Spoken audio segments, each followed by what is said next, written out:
What's going on? There it is, all done on both sides, and it's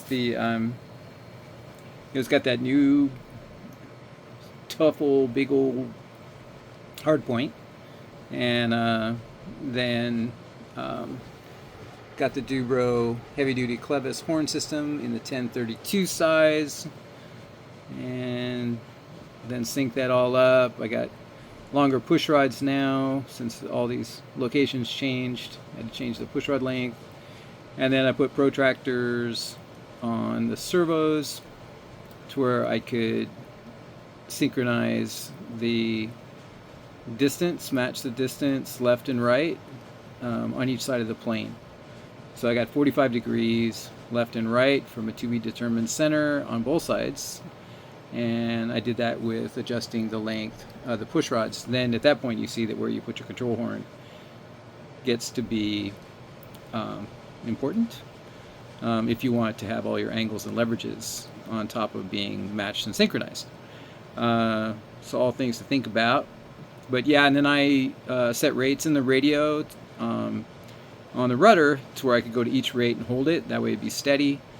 And then I could just take and pop one of the servo arms right off because there's no binding. That's your little proof. If you needed proof after you set it up that way, you don't really need any proof, but that shows you at any point along the way you could set up like 10 rates, all these low and mid and upper mid and high rate, and then you should be able to hold it at any of those rates, and then one arm should fall right off because there's no binding. So yeah, the stock setup on here, it was moving radically different left and right, on the servo arm. So yeah, obviously you'd want to adjust that. So, I've given all the reasons through the years, and I'd say the majority of the guys are not really into it anyway and don't even want to do it. Oh, it was pretty funny. Like Don Hamp, who understands all this stuff really well, he's got RC Air YouTube channel. And we were talking the other day and go, maybe I'll go to the fall null. And I would go this year, except I got my grandkids coming out in October, and that's when the fall null is. So I guess I'm not going to be able to make it. So next year I got to go to the null, but and or the fall null and or both. But I said, yeah, why don't I send you a plane over there, from Extreme Flight and a motor and some servos, have you set it up? And he goes, yeah, I will, but I'm not going to do all that kooky stuff you do. So even guys that understand all this stuff and have known me for 20 years, still not necessarily into it.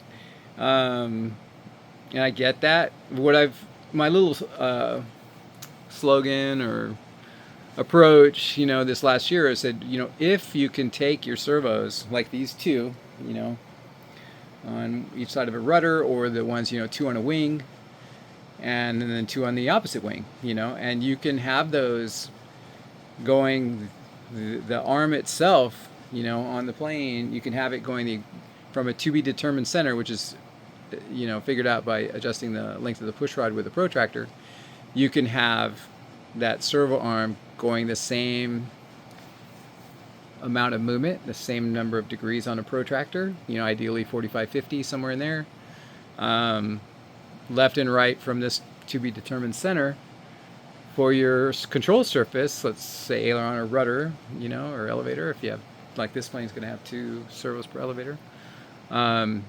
Move the surface the exact amount of degrees you want. So let's say in the case of this rudder, I want exactly 50 degrees, left and 50 degrees right. That works good, huh? That thing's so strong it'd knock over a house to flip your car over. So it, yeah, if I want that to go exactly 45 left and right, or exactly 50 left and right, why wouldn't I want, each one of these servos going an optimal distance, but a matching one? I don't want you to get confused with these 45s and 50s. Let's say you're an IMAC guy and you want this to go 30 degrees left and right. Okay, then optimally, all the time, I want this arm to go basically 50 degrees left and right. 50 is really optimal on your servo arm.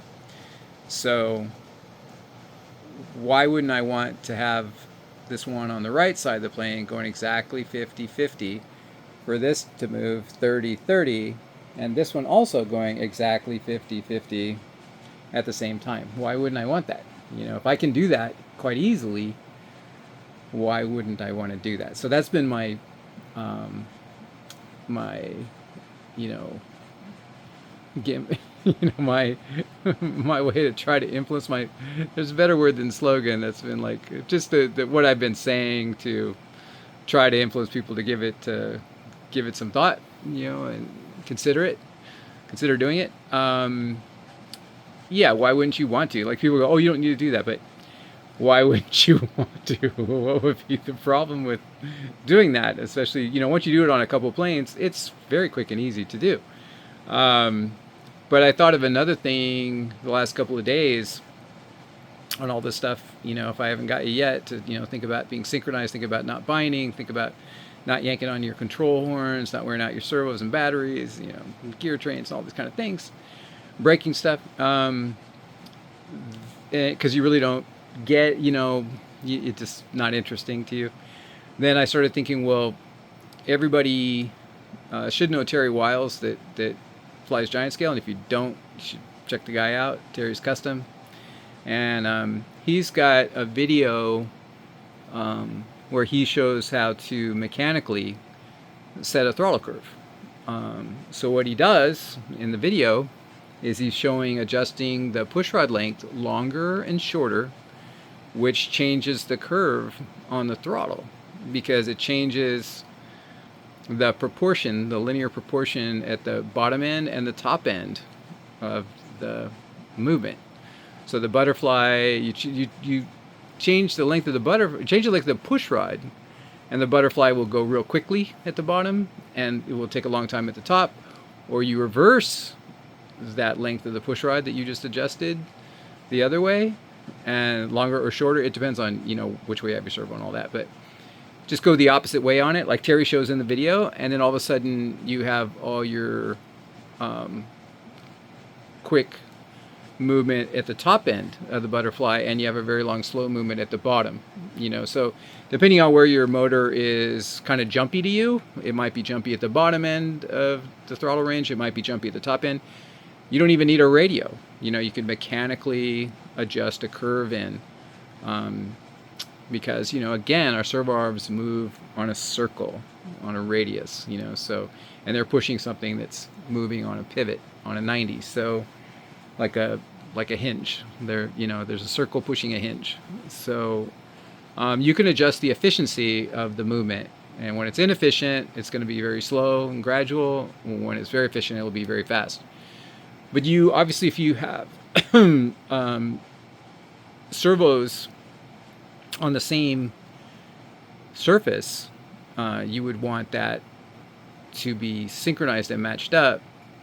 And if you have them on a push-pull on a rudder, then you could see where you really run into a lot of trouble. That's your biggest thing. I mean, the way your plane flies, the other stuff's going to affect your plane, the way your plane flies, and longevity of your servos and batteries. But on the push-pull rudder with two servos, push-pull by definition is two servos, then you can really run into some big-time binding issues and a lot of problems you don't want.